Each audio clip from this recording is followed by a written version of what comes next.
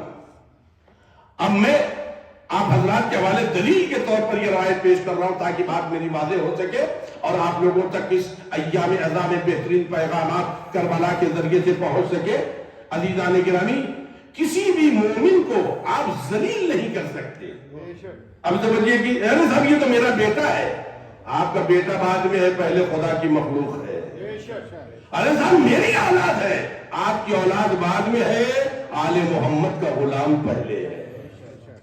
اب یہ قانون پورے اس میں اگر ہم رائج کر دیں، خدا کی قسم خالی اتنی ہی پر عمل کر لیں کہ ہماری بیوی مومنہ ہے، شوہر مومن ہے، بھائی مومن ہے، بہن مومنہ ہے، بھوبیا مومنہ ہے، آپ کے بھوبا مومن ہے، ہمارا جو ہے نانیحال مومن ہے، دادیال مومن ہے، خالی اتنا ہی ہم خیال کر لیں عزیزان گرامی، ہمارے خاندانوں اور فیملی کے جھگڑے ختم ہو جائیں گے، سکون کا ماحول پیدا ہو جائے گا۔ خالی اتنا خیال کر لے گا، ہمیں اذیت نہیں دینی چاہیے۔ امام جعفر صادق علیہ السلام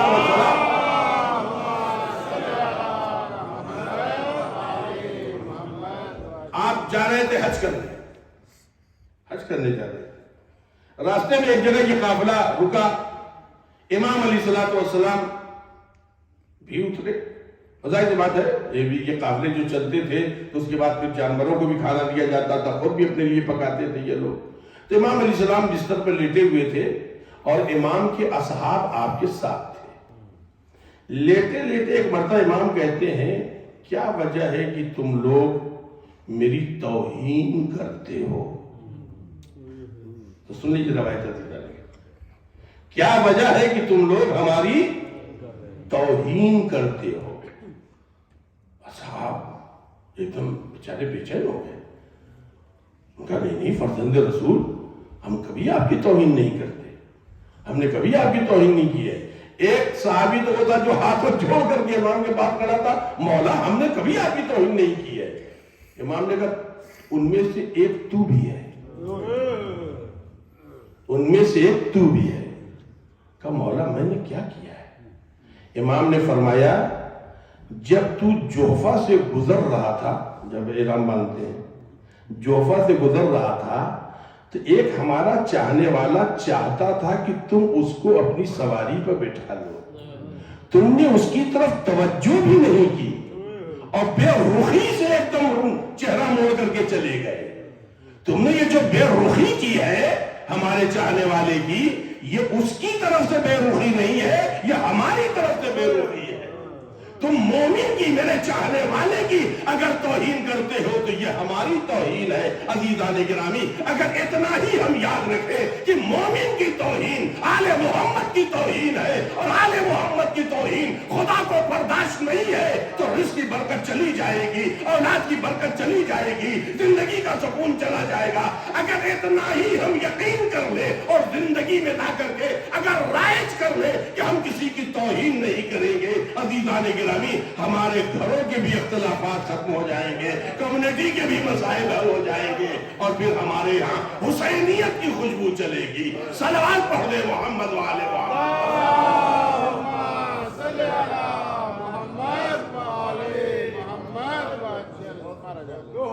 عزیزان گرامی، امر بالمعروف جو ہے یہ محبت کی بنیاد پر ہونا چاہیے، یہ کسی کو ذلیل کرنے کے لیے نہیں، اسی لیے امر بالمعروف یعنی اچھائیوں کا حکم دینے اور کسی کو کسی بات پر ٹوکنے سے پہلے ٹوکنے والا پہلے اندازہ لگائے کہ یہ مانے گا کہ نہیں مانے گا.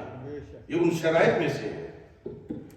اگر ہم کسی کو دیکھیں کہ وہ مثال کے طور پر غلط کام کر رہا ہے, اگر ٹوکنا ہے تو پہلے یہ اندازہ لگائے ٹوکنے والا یہ میری بات مانے گا یا نہیں مانے گا.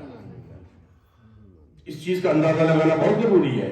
اور اگر یہ احساس ہو جائے کہ شاید یہ نہ مانے تو پھر اب آپ کو اس پر واجب نہیں, پھر اس وقت آپ پر واجب نہیں ہے. اور وقت تلاش کریے کوئی ایسا کہ جس میں اس کو ہم متوجہ کر دے کہ بھائی یہ جو تم کر رہے تھے یہ غلط ہے, یہ حرام ہے, یہ اچھی بات نہیں ہے.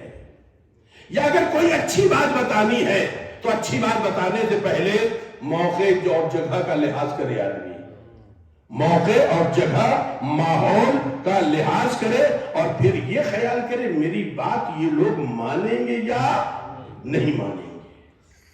تو جو فرمایا عزیزان گرامی, اور اگر کسی کو ٹوکا جا رہا ہے تو وہ اپنے دل میں اگر وہ مومن ہے واقعی, اگر وہ چاہتا ہے کہ میری غلطیاں تو ہر آدمی میں چاہے میں ہوں چاہے ہم کیوں نہ ہو, اگر ہمارے اندر کوئی کمی ہے, کسی نے اگر ٹوکا ہے تو ہمیں متوجہ ہونا چاہیے کہ اس نے اگر کہا ہے تو اس نے محبت کی بنیاد پہ کہا ہے, اس نے نفرت کی بنیاد پر نہیں کہا ہے.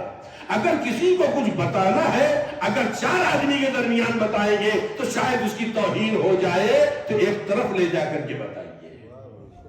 یعنی مومن کے عزت کا اتنا خیال کیا گیا ہے, مومن کی عزت کا اتنا خیال کیا گیا عزیزان گرامی کہ امر بالمعروف نہی عن المنکر جو کہ واجبات میں سے ہیں, ان کے لیے کہا گیا ہے موقع محل دیکھو. اور یہ نہیں کہ عوام کی بات ہے, مومنین یہ ہماری کمیونٹی کی بات ہے, گھر میں بھی اگر آپ کوئی اچھی بات بتانا چاہتے ہیں تو پہلے موقع اور محل کا لحاظ کیجئے. بچے کے ہاتھ سے موبائل چھین کر کے آپ نماز کی تبلیغ نہیں کر سکتے, اس لیے وہ تو اسی بھڑکا ہوا ہے, وہ تو اسی بھڑکا ہوا ہے. جب غصہ آ جائے تو سمجھ جائیے انسان پر شیطان سوار ہو گیا. کچھ دیر رکیے, غصہ ٹھنڈا ہو جائے, پھر اس کے بعد سے جو ہے اپنی اچھی باتیں کہیے. عزیزان گرامی, اب دیکھیں قرآن کریم خود اس بات کی طرف متوجہ کر رہا ہے. یہاں تک میں آپ حضرات کے ذہن کو لایا ہوں ایک بات کہنے کے لیے, قرآن مجید کا پیغام پہنچانے کے لیے. امر بالمعروف و نہی عن المنکر کس بنیاد پر ہے؟ محبتوں کی بنیاد پر ہے. اگر آپ سے میں کچھ کہہ رہا ہوں تو یہ محبت کی بنیاد پر ہے. اگر آپ کو میں کسی طرف متوجہ کر رہا ہوں تو یہ محبت کی بنیاد پر ہے. اگر میں آپ حضرات کو نیکیوں کی طرف دعوت دے رہا ہوں تو یہ محبت کی بنیاد پر ہے. عزیزان گرامی, یہ یاد رہے دنیا دشمن ہو سکتی ہے انسانیت کی, مگر آل محمد کبھی دشمن نہیں ہو سکتے ہیں. اسی لیے امام حسین علیہ السلام نے کہا میرے نانا کی امت بگڑ گئی ہے, میں اسے امر بالمعروف کرنے جا رہا ہوں. امت کی محبت ہے جو حسین کو کربلا تک لائی ہے. اب دیکھیں عزیزان گرامی, قرآن کریم نے جو پیغام دیا میں آپ لوگوں کے حوالے کر دوں تاکہ بات اور واضح ہو سکے اور آپ حضرات کے دل و دماغ میں وہ بات قرآن کریم کے نورانی کلمات کی جو اصل مفہوم ہے وہ اتر بھی سکے. عزیزان گرامی, یہ یاد رہے ہم لوگ بڑی جلدی بھڑک جاتے ہیں. بہت قابل آدمی بنے ہیں یار, یہ آ کر کے بتا رہے ہیں. یہ عموماً ہمارے سماج یہ نہ سمجھیے کہ کوئی یہاں کی بات ہے, یہ انٹرنیشنل بیماری ہے. اور یہ بھی نہ سمجھیے گا کہ یہ ہماری زبان کی پریشانی ہے, یہ ہر زبان کی پریشانی ہے, یہ ہر زبان کی پریشانی, یہ ایک جگہ کی پریشانی نہیں ہے. مگر سامنے والے کو اگر کچھ کہا گیا ہے, فرض کریے میں آپ کو ایک مثال دیتا ہوں. ایک جگہ میں اپنے شہر میں گیا تھا تو میں نے کہا لاؤ نماز پڑھنے, پھر اس کے بعد ایک عالم دین سے ملنا تھا, پھر ان کے جاؤں گا. اس شہر میں میں نیا تھا, غالباً پہلی بار گیا ہوں گا, تو میں مسجد میں گیا. ظاہر سی بات ہے امامہ خبا پہن کے تو آدمی وضو کرے گا نہیں, ایک طرف رکھا, میں گیا وضو کرنے لگا. جب وضو کرنے لگا تو ایک مومن وہاں وضو کر رہے تھے, بزرگوار تھے. انہوں نے کہا کہ میں ظاہر سی بات ہے آج تقریباً 20-25 سال پہلے کی بات بتا رہا ہوں. تو وہ بزرگوار نے کہا کہ وہ سلم ہو آپ کا وضو صحیح نہیں ہے. میں نے کہا ٹھیک ختم نہیں ہوا. میں مسا کر کے کیونکہ آ رہا تھا تو انہوں نے کہا آپ کا وضو صحیح نہیں ہے. میں نے جیسے ہی لباس پہنا وہ بیچارے بزرگ میرے پاس دوڑے ہوئے آئے, ہاتھوں کو جوڑ کے کہتے ہیں مولانا مجھے معاف کریے. میں نے کہا نہیں, آپ اپنے ہاتھ الگ کیجئے, یہ بات غلط ہے. آپ ہم سے باتیں کریے مگر ہاتھ اتنا جوڑیے. ارے قبلہ میں نے آپ سے کہہ دیا. میں نے کہا کیوں؟ قبلہ سے غلطی نہیں ہوتی ہے, کوئی میں معصوم ہوں. کہے صاحب آپ سے میں بہت معذرت چاہتا. اچھا وہ جو دیکھا چہرہ ہوا تو پہچان گئے, وہ پہچان کے کرے آپ جیسے عالم دین کو میں نے ٹوک دیا, آپ جیسے عالم کو میں نے کہا رکیے آپ ذرا بات تو سنیے. اس کا مطلب یہ ہے کہ آپ وضو غلط کر رہے تھے, ہم وضو صحیح کر رہے تھے. اب جو آپ نے ہمیں دیکھا اب ایسے ہی وضو کیجئے گا. عزیزان گرامی, اور اگر میں اسی میں بھڑک جاتا, آپ کون سا, آپ کہاں کے پڑھے ہیں, کتنا پڑھے ہیں, آپ کو کس نے اتھارٹی دی ہے, عزیزان گرامی, تو یہ میرا کہنا حرام ہوتا, یہ میرا کہنا حرام ہوتا. لہذا عزیزوں میرے دوستوں, ہم اور آپ میں اتنا حوصلہ ہونا چاہیے کہ دوسرے کے لیے ہمارے دل میں محبت ہونی چاہیے, دوسروں کے لیے ہمارے دل میں محبت ہونی چاہیے. عموماً ہماری کمیونٹی میں ایک ایام اعضاء میں ایک بات اڑ جاتی کبھی کبھی کہیں, اور یہ بھی انٹرنیشنل معاملہ ہے اس لیے میں بات کہہ رہا ہوں. عزیزان گرامی, پتہ چلا کوئی بچہ شرارت کر رہا تھا, کسی بزرگ نے اس کو ڈانٹ دیا, کسی بزرگ نے اس کو ڈانٹ دیا, وہ آیا اپنے باپ کے بعد روتا ہوا فلانے نے ایسا کر دیا. بھائی لڑو نہیں, جیسے تمہارا بچہ ہے ویسے اس کا بچہ ہے. یہ اپنے بچے کو سمجھاؤ, انہوں نے اگر ڈانٹا ہے تو تم نے کوئی غلطی کی ہوگی تبھی ڈانٹا ہے. اگر یہاں سے بچے کی آپ تربیت کریں گے تب جا کے بچے کے دل میں باپ کے ساتھ دوسروں کا بھی احترام پیدا ہوگا. اور اسی وقت آپ بھی آستین وستین چڑھا لیجئے, چلو دیکھتے ہیں کون ہے, مارو کاٹو, ظاہر تو بچہ کہے گا اور میرا باپ بھی یہ چاہیے. عزیزوں میرے دوستو, اگر کوئی کسی بات کی طرف متوجہ کر رہا ہے تو ہمیں بہرحال متوجہ ہونا چاہیے. دنیاوی مسائل میں ہم متوجہ ہوتے ہیں یا نہیں ہوتے, دنیاوی مسائل میں ہم لوگ متوجہ ہوتے ہیں یا نہیں ہوتے. خالی ایک آدمی کہتے ہیں یہاں پر, ارے صاحب وہ پانی نہ پیجئے گا, تو وہ پلٹ کے یہ بھی نہیں پوچھے گا کیوں, تم کون ہوتے ہو روکنے والے.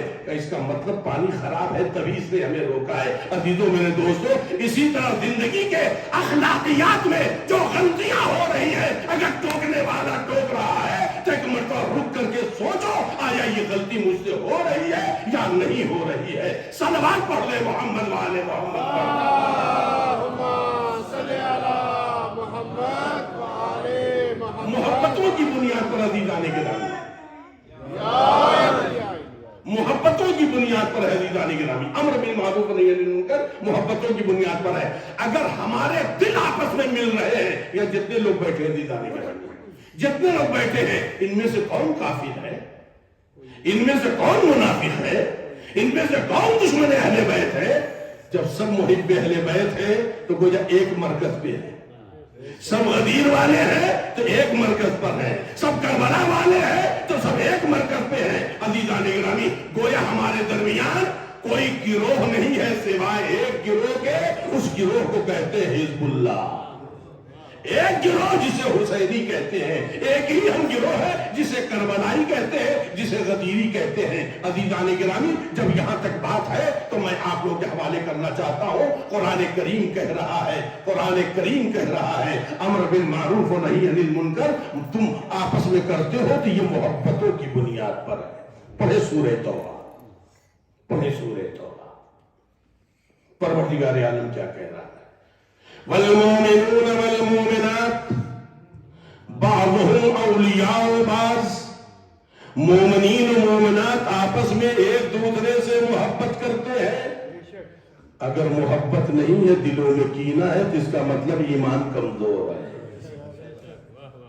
یہ پیغام آپ کے حوالے کر رہا ہوں عزیزان گرامی. یہ 2-4 پیغامات میں سے ایک بنیادی پیغام یہ بھی ہے, اگر ہمارے درمیان ایک دوسرے سے محبت نہیں ہے اس کا مطلب کیا ہوا, ہمارے ایمان کمزور ہے. قرآن کریم کہہ رہا ہے والمؤمنون والمؤمنات بعضهم اولیاء بعض.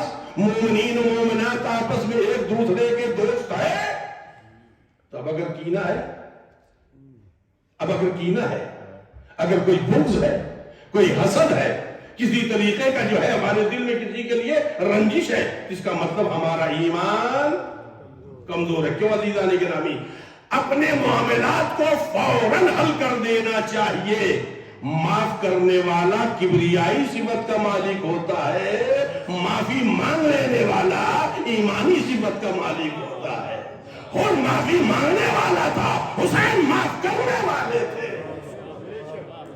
زندگی ہے، مسائل ہیں، پریشانیاں ہیں، کچھ ہو سکتا ہے آپس میں، کسی طریقے کا اختلاف ہو سکتا ہے، مگر اختلافات کو مومن دل میں نہیں رکھتا ہے، فوراً معاملہ ختم کر دیتا ہے اور اپنی دوستی کے قافلے کو آگے بڑھاتا ہے۔ ایک صلوات پڑھ دیں محمد وآل محمد۔ اللہم صلی علی محمد وآل عزیزان گرامی، میں آیت کے ترجمے کو روک کر کے ایک واقعہ آپ کو سناؤں، اور یہ واقعہ ہمارے اور آپ کے سب کے فائدے کے لیے ہے۔ عموماً ہم لوگ کہتے ہیں دعا قبول نہیں ہوتی ہے۔ ہر آدمی، اللہ نے ہزار نعمتیں دی ہیں، کوئی شکریہ ادا نہیں کرتا، ایک دعا قبول نہ ہو تو شکوہ شروع ہو جاتا ہے۔ بنی اسرائیل میں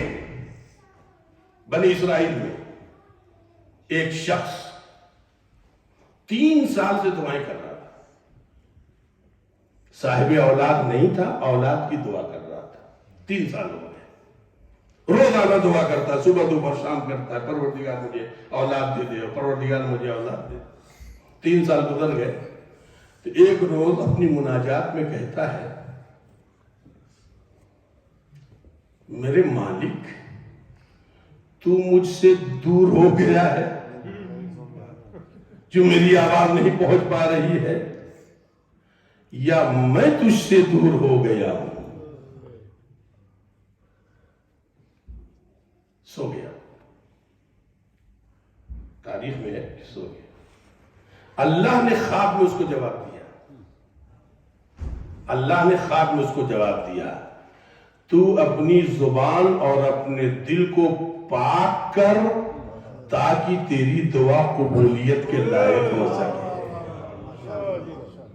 تو جو فرمایا دیتا نہیں کہنا، یہ دعا قبول ہونے کا معاملہ ہے، یہ تو پرسنل میٹر ہے نا، دعا قبول ہونے کا معاملہ ہے۔ تو اپنے دل اور اپنی زبان کو پاک کر، تیری دعا قبول ہو جائے گی۔ تیری زبان یعنی تیرا منہ گندا ہے، تیرا دل جو ہے غلیظ ہے، تو شراب تھوڑی پیتا تھا، شراب تھوڑی پیتا تھا جو غلیظ تھا، وہ کوئی حرام گوشت تھوڑی کھاتا تھا جو اللہ نے کہا کہ تیرا منہ جو ہے گندا ہے، اس لیے تیری زبان اس لائق نہیں ہے، اسے پاک کر۔ یہ گالیاں بکتا تھا، تو جو فرمایا دیتا نہیں گرامی، گالیاں بکتا تھا، چغلخوری کرتا تھا، غیبت کرتا تھا، اور اس کے منہ سے گویا بدبو آتی تھی گالیوں کی۔ اللہ نے دعا قبول، یہ غیبت کی بدبو آتی تھی، اللہ نے دعا قبول، یہ چغلخوری کی جو ہے بدبو آتی تھی، اللہ نے دعا قبول نہیں کیا۔ اور تیرا دل بھی گندا ہے، تیرے دل میں لوگوں کے لیے کینہ ہے، پہلے دل اور زبان کو پاک کر، میں تیری دعا قبول کر لوں گا۔ تاریخ کہتی ہے اس نے بارگاہ خداوندی میں توبہ کی اور ارادہ کیا اب ایسا گناہ میں نہیں کروں گا، دل کو لوگوں کے کینے سے پاک کیا، اللہ نے اسے صاحب اولاد بنا دیا۔ دعائیں قبول کروانا چاہتے ہو تو دل کو بھی صاف رکھو اور زبان کو بھی پاکیزہ بناؤ۔ صلوات پڑھ دے محمد وآل محمد۔ اللہم صلی علی محمد وآل محمد۔ عزیزان گرامی، یہ امر بالمعروف جو ہوتا ہے یہ کس کی بنیاد پر ہے؟ یہ محبتوں کی بنیاد پر۔ قرآن کریم سورہ توبہ کی آیت ہے، والمومنون والمومنات بعضهم اولیاء بعض۔ یہ مومنین و مومنات آپس میں کیا ہے؟ ایک دوسرے کے دوست ہیں، یہ ایک دوسرے کے دوست ہیں۔ یأمرون بالمعروف وینہون عن المنکر۔ یہ ایسے دوست ہیں کہ محبت میں دوسروں کو جس سے بھی محبت ہے اسے اچھائیوں کی طرف لاتے ہیں اور برائیوں سے روکتے ہیں۔ کون لوگ؟ دشمنی کرنے والے، عداوت کرنے والے، بغض رکھنے والے، کینہ رکھنے والے نہیں۔ عزیزان گرامی، کون؟ مومنون والمومنات بعضهم اولیاء بعض۔ یہ مومنین مومنات جو آپس میں محبت کا تقاضا ہی یہ ہے، محبت کا تقاضا یہ ہے عزیزان گرامی، اچھی چیزوں کی طرف اسے لایا جائے۔ جب ہم اچھائیوں پر ہیں تو ہم چاہیں گے ہمارا بیٹا بھی اچھائیوں پر ہے، ہماری بیٹی بھی اچھائیوں پر ہے، ہماری بیوی بھی اچھائیوں پر ہے، ہمارا دوست بھی اچھائیوں پر ہے، ہمارے عزیز بھی اچھائیوں پر رہے۔ اور ہم خود جب برائیوں سے بچ رہے ہیں تو ہم چاہیں گے یہ قافلہ بھی برائیوں سے بچتا رہے۔ یعنی عزیزان گرامی دوسرے لفظوں میں جو سورہ تحریم کی آیت ہے جو قرآن کریم نے کہی ہے، جو آپ لوگ کے حوالے کر رہا ہوں، بسم اللہ الرحمن الرحیم، اے میرے لوگو، یا ایھا الذین آمنو، اے وہ لوگو جو ایمان لا چکے ہو، قوا انفسکم واہلیکم نارا، تم خود بھی جہنم کی آگ سے بچو اور اپنے گھر والوں کو بھی جہنم کی آگ سے بچاؤ۔ اس آیت کا ترجمہ یہاں ہے، یأمرون بالمعروف ینہون عن المنکر، یہ آپس میں ایک دوسرے کو اچھائیوں کی طرف لے جاتے ہیں، برائیوں سے روکتے ہیں، خود بھی فرش ادا پہ آتے ہیں، اپنے دوستوں کو بھی لے کے آتے ہیں، خود بھی آتے ہیں، اپنے اہل و عیال کو بھی لے کے آتے ہیں، خود بھی دین کی طرف جاتے ہیں، اپنے اہل و عیال کو بھی دین کی طرف لے جاتے ہیں۔ عزیزان گرامی میں آخری بات اور پھر یہیں سے اپنی بات کل انشاءاللہ تعالی میں شروع کروں گا، بہت سی باتیں اس سلسلے کی رہ گئی ہیں، میں یہیں سے کل اپنی انشاءاللہ تعالی اپنی بات شروع کروں گا۔ اس میں ایک بات جو کہی قرآن کریم نے، اسی کے بعد میرا مسائب اور زحمت تمام ہے۔ عزیزان گرامی والمومنون والمومنات بعضهم اولیاء بعض یأمرون بالمعروف ینہون عن المنکر، یہ آپس میں ایک دوسرے کے دوست ہیں، ایک دوسرے سے محبت کرتے ہیں، تو محبت کے تقاضا کیا ہے؟ اچھائیوں کی طرف لے جاتے ہیں، برائیوں سے روکتے ہیں۔ یہی نہیں، یقیمون الصلاۃ یؤتون الزکاۃ ویطیعون اللہ ورسولہ، یہ خود بھی صاحب عمل ہے، یعنی یہ خود بھی نمازیں پڑھتے ہیں، یہ خود بھی زکوٰۃ دیتے ہیں، یہ خود بھی اللہ رسول کی اطاعت کرتے ہیں۔ تو قرآن کریم نے بتا دیا کہ حکم دینے سے پہلے عمل کرتے رہنا، نیکیوں کو کہنے سے پہلے اس نیکی پر عمل کرتے رہنا، برائیوں سے روکنے سے پہلے اپنے آپ کو برائی سے بچاتے رہنا۔ عزیزان گرامی یہی وجہ ہے پورے اسلامی سلطنت میں کسی میں ہمت نہیں ہوئی کہ کہہ سکے امام حسین کے امر بالمعروف کریں گے، معاذ اللہ ان کے اندر یہ ہے بھائی، یہ ہے بھائی، یہ کہیں نہیں ملے گا۔ اس لیے کہ امر بالمعروف نہی عن المنکر وہی کر سکتا ہے جس کے اندر وہ عیب نہ ہو۔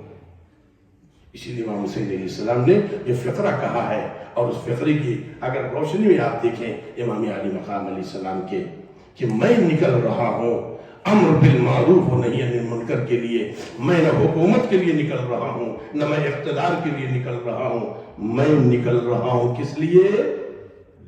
میں نکل رہا ہوں امر بالمعروف و نہی عن المنکر کے لیے۔ میرے جد رسول اللہ کی سیرت پامال ہو رہی ہے، میرے بابا امیر مومنین کی سیرت پامال ہو رہی ہے، میں اسے زندہ کرنے جا رہا ہوں۔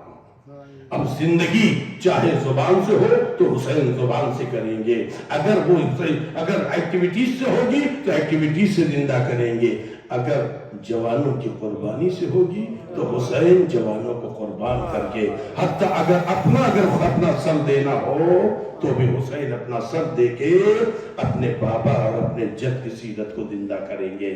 اسی لیے یہ روایات میں ملتا ہے کہ جناب پیغمبر اسلام نے پوچھا تھا کہ اے میرے لال حسین، میرے دین پر اگر وقت آ جائے تو تم کیا کرو گے؟ امام حسین علیہ السلام نے کہا میں اپنی دنیا لٹا دوں گا نانا مگر آپ کا دین بچا لوں گا۔ میرے حسین تمہیں 18 سال کے جوان کی قربانی دینی ہوگی؟ نانا مجھے منظور ہے۔ جوان بھائی کی بھائیوں کی قربانی دینی ہوگی؟ کہا نانا یہ بھی مجھے منظور ہے۔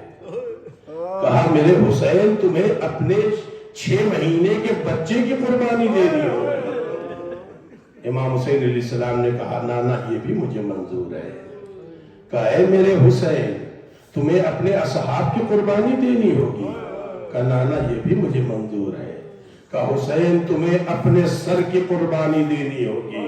حسین نے سر اٹھا کے کہا نانا یہ بھی مجھے منظور ہے۔ مگر عزاداروں ایک آخری فقرہ جو پیغمبر نے کہا تو حسین خاموش ہو گئے.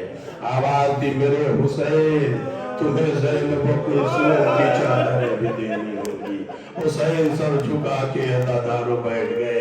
اے میرے لال حسین کیا میرا اسلام مٹ جائے تم زینب و کلثوم کی قربانی نہیں دو گے؟ اے میرے حسین. حسین سر جھکائے بیٹھے ہیں. پیچھے سے جناب زینب چھوٹی تھی دوڑتی ہوئی آئی. آواز دی بھیا کہہ دو زینب اپنی چادر بھی دے. جزاکم اللہ خیر. خدایا ان آوازوں پہ اپنی رحمت نازل فرما. ان آنسوؤں کو رومال زہرا میں جگہ عنایت فرما. عزاداروں اے امام مظلوم پہ رونے والوں، روایات میں ہے احادیث میں ہے. 8ویں امام علیہ السلام فرماتے ہیں میرے بابا امام کاظم علیہ السلام محرم کی چاند نظر آتا تھا تو آپ کے چہرے سے ہنسی ختم ہو جاتی. عزاداروں خاندان پیغمبر نے بڑا اہتمام کیا عزاداری امام حسین علیہ السلام. 6 امام علیہ السلام فرماتے ہیں میرے جد کے غم میں رو، میرے جد کے غم میں رو. امام علی مقام نے کچھ قسمیں بتائی ہیں کہ کون لوگ نہیں رو سکتے ہیں. اس میں سے امام علیہ السلام کی ایک بات میں آپ لوگوں کے حوالے کر رہا ہوں. عزادار امام فرماتے ہیں اگر میرے جد حسین کے غم میں تمہارا دل اگر نرم نہیں ہوتا ہے تو خدا کی بارگاہ میں توبہ کرو. شاید خدا نے تم سے میرے حسین کے غم میں رونے کی توفیق لے لی ہے. اسی وقت دعا کرو، اسی وقت دعا کرو. فرش میں دعائیں قبول ہوتی ہیں. میرے حسین کے غم میں رو، میرے حسین کے غم میں آنسو بہاؤ. تمہارا ایک قطرہ آنسو یہ ملائکہ لے کے جاتے ہیں، یہ رومال زہرا میں جاتا ہے. عزاداروں آپ حضرات کربلا گئے ہیں، آپ حضرات نے کربلا دیکھی ہے، مگر ہاں اسی لیے روایات میں ہے، روایات میں عزاداروں کہ کربلا 3 دن سے زیادہ نہ رکو. روایات میں ہے دل سخت ہو جاتا ہے. جناب شیخ صدوق علیہ الرحمہ جب جاتے تھے ایک شب رکتے تھے اور پوری رات وہ جاگتے تھے، پوری رات جاگتے تھے. اسی لیے کہا گیا اگر 3 دن ہو جائے تو پھر دوسری جگہوں پہ چلے جاؤ، پھر دوسرے ٹائم پہ آ جاؤ، مگر کربلا میں مستقل نہ رہو، دل سخت ہو جائے گا.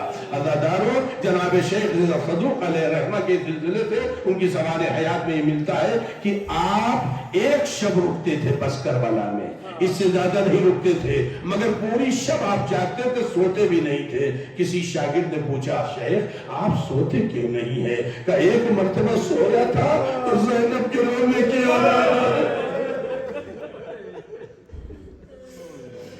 علی کی مظلومہ بیٹی کی رونے کی آواز آ رہی تھی.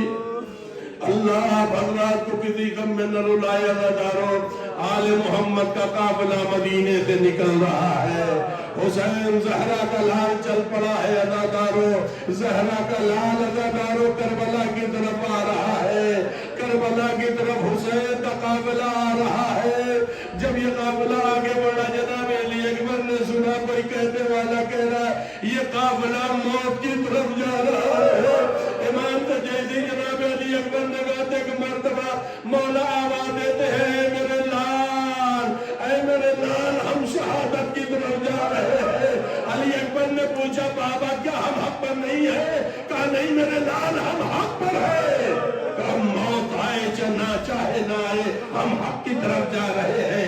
عزاداروں امام حسین جب کربلا سے نکلے، جب کربلا کے لیے نکلے ہیں عزاداروں مدینے سے نانا کے روضے پر آئے ہیں. نانا خدا حافظ اماں کی مزار پہ آئے ہیں. اماں خدا حافظ عجب نہیں قبر فاطمہ سے آواز آئی ہو. جزاکم اللہ، جزاکم اللہ. آپ حضرات کی آوازیں گریہ بلند ہو گئی. عزاداروں یہ محرم کی دوسری تاریخ کی شب ہے. عزاداروں یہ فقرے آپ انشاءاللہ بہت روئیں گے، زحمت تمام ہے. عزاداروں جب یہ قافلہ کربلا میں آیا ہے تو امام کا گھوڑا آگے نہیں بڑھ رہا. امام کی سواری آگے نہیں بڑھتی ہے۔ امام عالی مقام علیہ السلام نے ایک مرتبہ کچھ لوگوں سے پوچھا، وہاں کے جو کھیتوں میں لوگ تھے، جو فارمر کسان تھے، کہا بتاؤ اس جگہ کو کیا کہتے ہیں؟ کسی نے کہا فرزند رسول، اسے ارض نینوا کہتے ہیں۔ امام نے پوچھا کوئی اور نام ہے؟ تو کوئی آیا، کہا مولا اسے ارض کرب و بلا کہتے ہیں۔ زہرا کا لال نیچے اترا، ایک مرتبہ آپ نے خاک اٹھائی سونگھی، آواز دی عباس خیمے لگائے جائے، عباس خیمے لگائے جائے۔ یہی وہ جگہ ہے جہاں زہرا کی ذریت پامال ہوگی، یہی وہ جگہ ہے جہاں بنات رسول اللہ کی چادریں چھینی جائیں گی، یہی وہ جگہ ہے جہاں فاطمہ کی چکیوں کا پالا ہوگا۔ جزاکم اللہ، جزاکم اللہ دادا۔ آپ کی آواز گریہ بلند ہو گئی، آپ نے حق ادا ادا کر دیا دادا۔ عزاداروں آپ کے حوالے ہے فقرے، اور آخری فقرے اس احمد تمام ہے۔ عزاداروں خیمے لگائے گئے، جب خیمہ لگ گیا ادھر سے دشمنوں کا قافلہ آ رہا، آواز دی عباس حسین اپنا خیمہ دریا کے کنارے سے ہٹا دو۔ بتا پڑی فقرے دادا، حسین دریا کے کنارے سے اپنا خیمہ ہٹا لو۔ یہ آواز جو جناب عباس کے کانوں میں پہنچی، ایک مرتبہ غازی نے تلوار کو نیام سے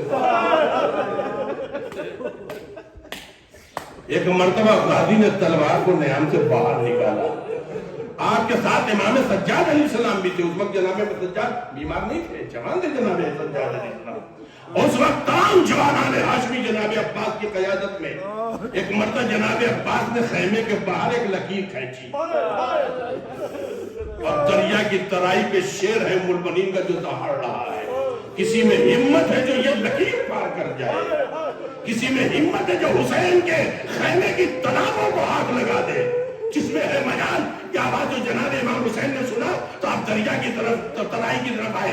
جیسی جناب عباس کی نگاہ امام حسین سے ملی تو جناب عباس نے سر جھکا کے کہا، آقا بھیا حسن کے جنازے پہ تیر برسے، میرا ہاتھ تلوار کے قبضے پہ گیا۔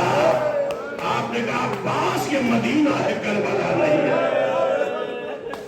بھیا میرے آقا حسین، دربار میں ولید نے آپ کی حرمت پامال کی، میں ننگی تلوار لے کر کے داخل ہوا۔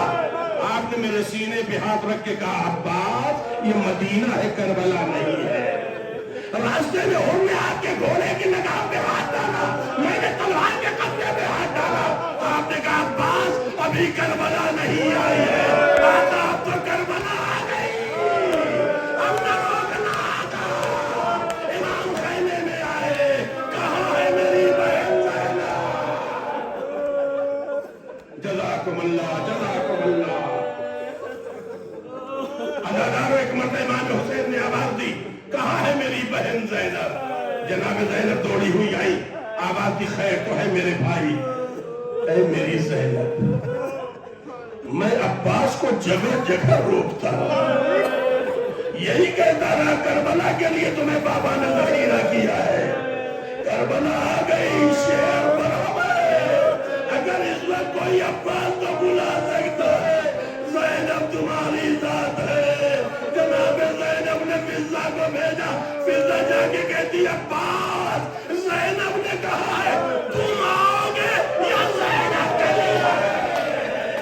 ارے عباس تلوار کو نیام میں رکھا، ہاتھوں کو جوڑ کے کہا بی بی جب تک عباس زندہ ہے خیمے سے باہر نکلنے کا نام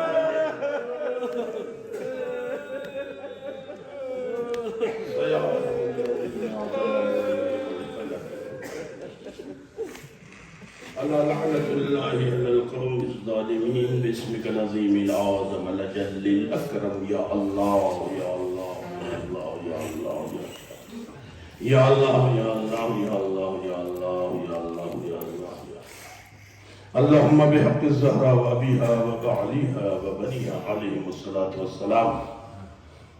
میرے مالک میرے اللہ، فرش حسین کے بیٹھے ہوئے فرش حسین پر گریوزاری جہاں ہوئی ہو، شیخ شوستری نے لکھتے ہیں تم پر تمام دروازے بند ہو جائیں تو باب الحسین کھلا ہوا ہے. جس فرش پر امام حسین علیہ السلام کی مظلومیت پہ رویا گیا ہے اس فرش پہ دعائیں قبول ہوتی ہیں. میرے اللہ بحق محمد وآل محمد علیہ السلام ہم سب کے گناہوں کو بخش دے, ہمارے دلوں کو پاک کر دے, ہماری زبانوں کو پاک کر دے, ہماری حاجتوں کو تو پورا فرما, ہماری دعاؤں کو قبول فرما. مریضوں کو میرے مالک بالخصوص جن مریضوں کی شفا یابی کے لیے کہا گیا ہے ان سب کو شفا کامل عنایت فرما.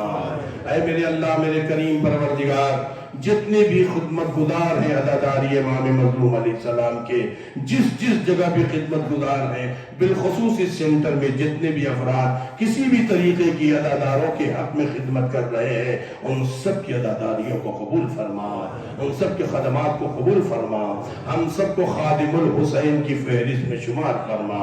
پروردگارہ بحق اہل بیت اطہار علیہ السلام ہمارے علماء مراجع کرام اہل بیت علیہ السلام کے چاہنے والوں کی جان مال عزت آبرو ناموس کی تو حفاظت فرما, دشمنان غدیر کو نیست و نابود فرما. میرے اللہ تمام اتباعِ عالیات بالخصوص بی بی زینب علیہ السلام و بی بی سکینہ کے روضہ اقدس کی تو حفاظت فرما. ہم سب کو زندگی میں بار بار اتباعِ عالیات کی زیارت نصیب ہو. میرے کریم پروردگار جتنے بھی افراد یہاں بیٹھے ہیں ان کی دعاؤں کو تو بحق عباس غازی علیہ السلام قبول فرما, ہم سب کی حاجتوں کو پورا فرما, ہماری دعاؤں کی شرف قبولیت کی بشارت عنایت فرما. پروردگارہ امام زمانہ علیہ السلام کو ظہور جلد از جلد ہو, مولا کے اعوان و انصار میں سے ہم سب کو شمار فرما. ماتم حسین